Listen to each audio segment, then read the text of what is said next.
Trust me.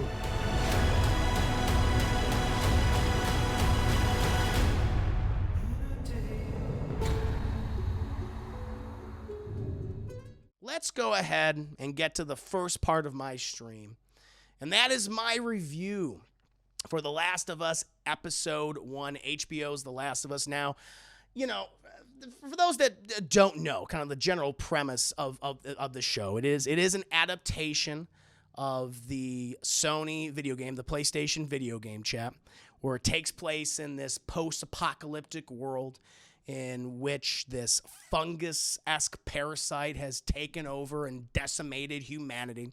And we primarily follow these two characters, chat, of Joel and Ellie, played by Pedro Pascal and Bella Ramsey, respectively. They're trying to get from one point of the in the United States, one point in the country, United States, to the other point. I believe it's from Boston all the way to Salt Lake City, Utah, because this girl, she could be the answer to humanity's biggest problem, which is finding a cure to this parasitic fungus infection that has overtaken the world. Now, for those that don't know, the Last of Us is one of my favorite games of all time. I think it was probably my second favorite game of the 2010s, chat. I thought it just delivered this incredible experience, emotional experience. I loved its story and its characters, its world. The characters of Joel and Ellie are some of the best that have come from, not only the Naughty Dog and Sony, but, the entire video game industry, Chad, in the last 20 years. It really shows you the types of stories and characters you can create within the video game medium. And they also, of course, did the DLC, which I also enjoyed, and then they did a sequel, which I also enjoyed, Chad. So I'm a big fan of this property. And I know Sony for a long time has wanted to turn their video game franchises into multimedia franchises, chat. Like, I respect that. I mean, that's just business savvy. That's what you want to do. My biggest issue, I've talked about this before, even recently, with something like the Uncharted movie, which I've done a review on. I've talked about at great length in my worst of list this past 2022.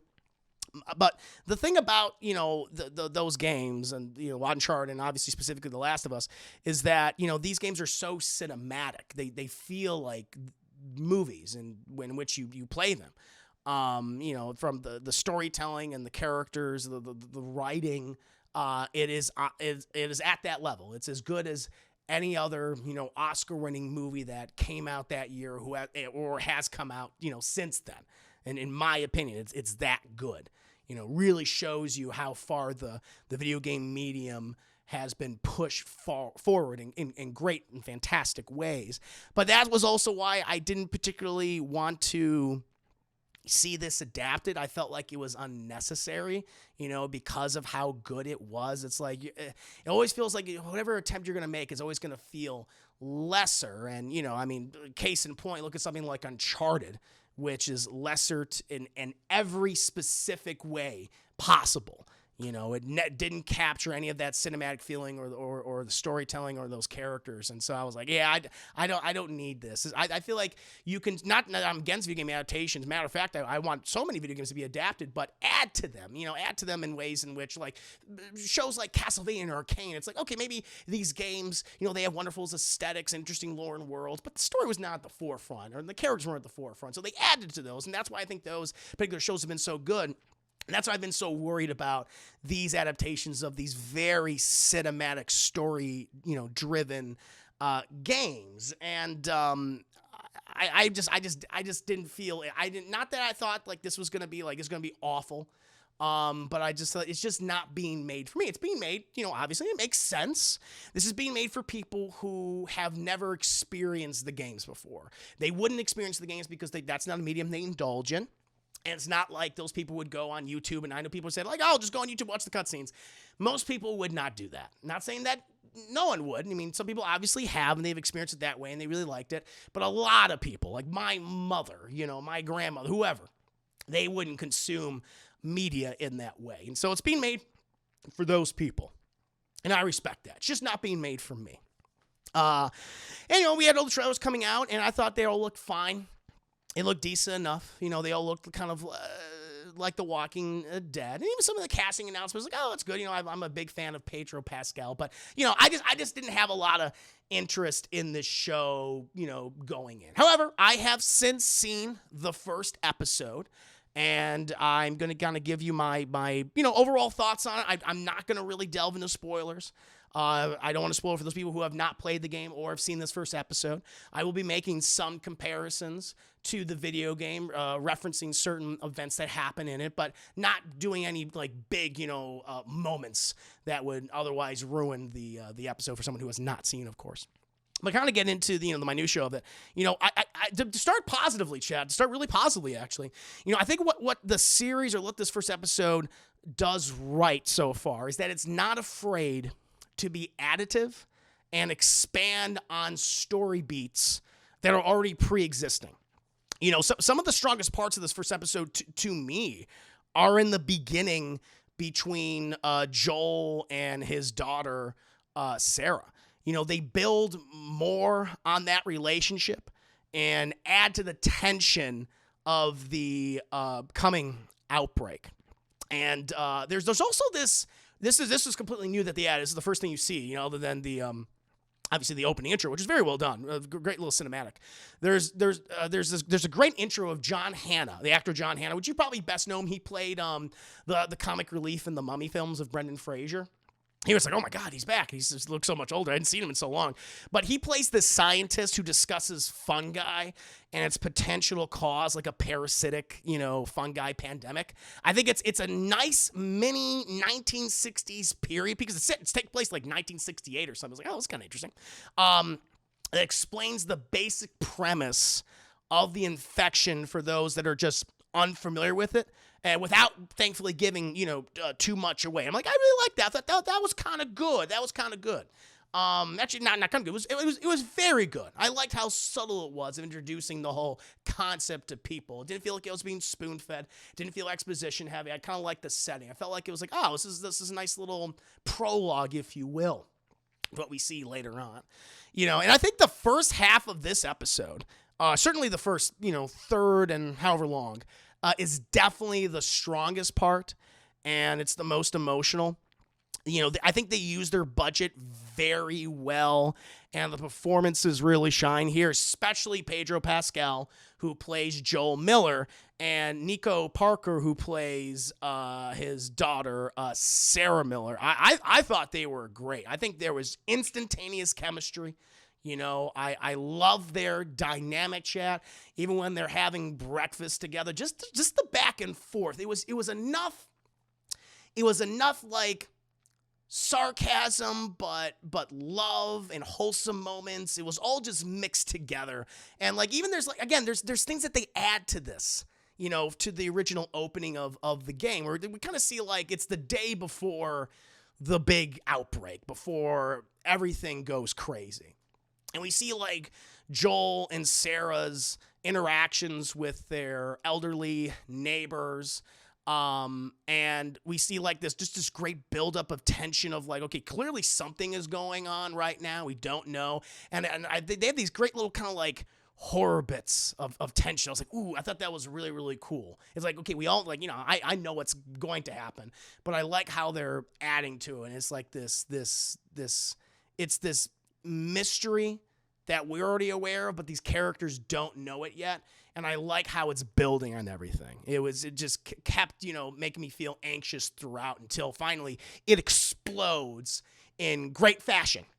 That first part, especially when you get to the more apocalyptic things, and how they're using their money well, especially again, chat. Using CGI at night is better than using CGI during the day. You can cover up a lot of the things that don't really work or kind of looks fake. All that sequence at night, I thought that was handled very, very well for the most part. And the acting on full display, I thought, was quite good. Again, Pedro Pascal and Nico Parker, just you instantly buy them as father and daughter, and as Joel as this young father who's just trying to keep it together, but is obviously struggling, obviously exhausted. And Nico, who is she's sarcastic. She's very much her father's daughter, but she just has these really sweet moments with them. I'm like, I love this relationship. Thought that was really good. Now here's the thing. I think the rest of the episode is very straightforward, very workmanlike, establishing what it's like to live under these new post-apocalyptic conditions over the last 20 years. There's a time jump, like in the original game. We have that first opening, which is about 30, 35 minutes, and then we go 20 years in the future, right? We see an older, more hardened Joel, introduced to characters like Tess, played by Anna Torv, who I think does a really good job, at least what I've seen of her so far. It's not reinventing the wheel when it comes to a post-apocalyptic setting for a live-action zombie series. And this is where I kind of get into more of the negatives. Visually, it's kind of no different than The Walking Dead. It definitely feels like a TV series a lot of the time. And the next 2/3 of the episode, I don't think they captured the cinematic feeling of the games to me. Whereas like the first part, I was like, okay, you're doing a pretty good job capturing the cinematic feeling here, just the way you're shooting this. I really like that. But the next 2/3, there was just something that was flat. You can tell they only have a certain amount of budget for this series. And listen, I noticed this right as soon as we got into like the 20 years later, and they did that, that jump.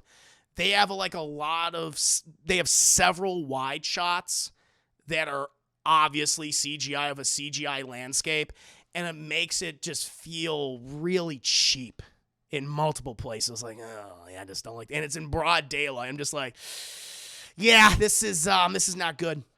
The wide shots I think work better at night, and especially in the beginning. And also, towards the end of the episode, we see this dilapidated city at one point that's like falling apart. I was like, okay, these are better because it's at night. You can cover up all the stuff. But when they do these shots in the middle of the day, I'm like, yeah, this is not working. This feels cheap. This feels like The Walking Dead. And I know a lot of people from The Walking Dead TV series worked on this show, and you can just tell aesthetically. It's obvious. I mean, the influence is felt. And additionally, Bella Ramsey, who plays Ellie. I mean, she doesn't get a lot to do in this episode except swear and be like really sarcastic and smarmy, but to be fair to her, Ellie is very much closed off, especially to Joel in the same way initially in the first game.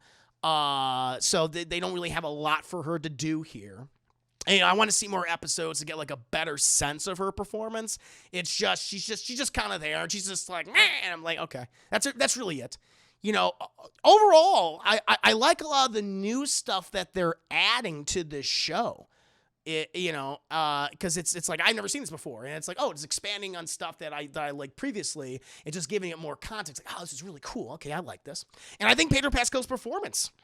And again, some of the changes they're making narratively are working for me. They changed some things up, like the sequence of certain events, or just like there's a particular sequence in the first game in the beginning when you're in Boston, and you're going after this guy who screwed you over out of like some automobile parts, I guess an engine, a battery, car battery, and it really displayed how vicious and cold Joel and Tess are.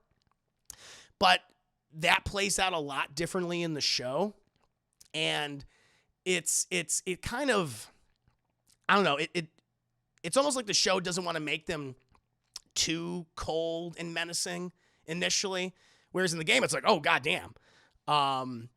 In the show, something else happens to those characters. Like, oh, it kind of lessens the impact, in my opinion. I don't want to say too much about it. But it's like, that was a change. Of all the changes they made so far, that was when I was like, yeah, that one didn't really work for me. And also, and this has been my biggest concern.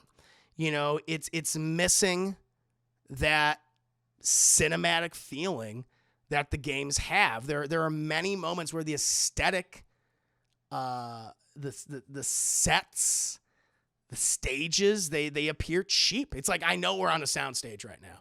I could tell. Because this doesn't feel like a real house. I was like, there's something about this, how they're shooting this. Some of it's just flat. The lighting's not. They have some issues with the lighting in this show, and it's not spectacular. It just feels very workmanlike. It feels like The Walking Dead. You know, I'm still interested to see if the changes that we, but the thing is, I'm interested to see the other changes and also how the show is going to look as we get outside into the larger post-apocalyptic world. I'm hoping they don't have that same consistent look, just kind of flat and ill-lit, because that was kind of taking me out of it. Because I just remember in the original Last of Us, we had these shots and these scenes and these vistas, and I was like, oh wow, this really stands out to me. And all these colors, I know Last of Us, it's a dirty, it's a grimy game, but I just remember just a whole mixture of different colors and everything. And this one is just gray. That's the color I would describe the show as gray, and that's a little frustrating for me. But I did enjoy it. I did enjoy it. It was better than I thought it was going to be. But it does have those issues that I was concerned about, and it's just I think the filmmaking is not where it needs to be right now. And there's a lot of technical things so far. The performances, are mostly working for me. I think Belle Ramsey needs more time. I need to see her do more things. It's not her fault. She just doesn't get a lot to do in this episode. Pedro Pascal, I think, is great. The actress who plays Tess on the tour, I think, is great. Gabriel Luna, who gets a little bit of screen time as Tom, I think he's very good. And Nico Parker for what she was in, I thought she did an excellent job. Really, really liked her. But yeah, there's I feel like there's something missing. And aesthetically, it's just bothering me. I was like, yeah, it's just I'm just very aware. I am just watching a zombie TV series. It doesn't feel as special. It's people say oh, of course it is a zombie TV series. I understand that. It's just when I think of The Last of Us, that was really special. That stands out among a lot of narrative-driven video games. And this, it's standing out in some way, certainly when it comes to live-action adaptations of video games, no doubt about it, but it's not standing out when compared to other zombie shows, at least right now. Aesthetically, it's just it's just too similar to The Walking Dead, which I was not a fan of. I did not particularly care for that show. But still, I think a lot of it does work, and I am interested to see at least the next few episodes. I want to see the additional changes that they're going to make, because they said they're going to make changes, some of them which apparently are going to generate controversies. I'm like, all right, here we go. They're going to incorporate elements from the DLC, Left Behind DLC. They'll also make references to a chat with, Ellie's, well, I don't want to say too much. Well, I'll say his friend, Riley, the Riley character. It's okay. So, I'm gonna give it a shot. I'm gonna watch a few more episodes and get a better sense of it. But so far, I think this was a solid premiere episode, not without its faults, its flaws, but it did a lot right in my opinion. I was like, okay, let me see what else you can do. But I'm not gonna give this a rating right now. I don't think that's fair. I'll wait until maybe I watch a few more episodes, or maybe the entire series. We'll see if it manages to capture my attention. But yeah, I was like, you know what? There's a lot of good stuff here to appreciate, but it's got some stuff. It's got some kinks it needs to work out too. And I don't know if it's going to work out those kinks. I don't know if this is going to be the aesthetic they're going to constantly go with throughout the rest of the series, but I feel like they need to make some changes, Chad, and we'll see if they make those changes. But that's just my thoughts on the first episode. I know a lot of people are loving it. A lot of people are saying this is the best live-action video game adaptation of all time, and perhaps it is, at least right now. It doesn't have exactly stiff competition, although I think we have gotten some very good video game adaptations over the last few years, live-action, that is, both of Detective Pikachu and the two Sonic movies. I've enjoyed all three of those, Detective Pikachu more so.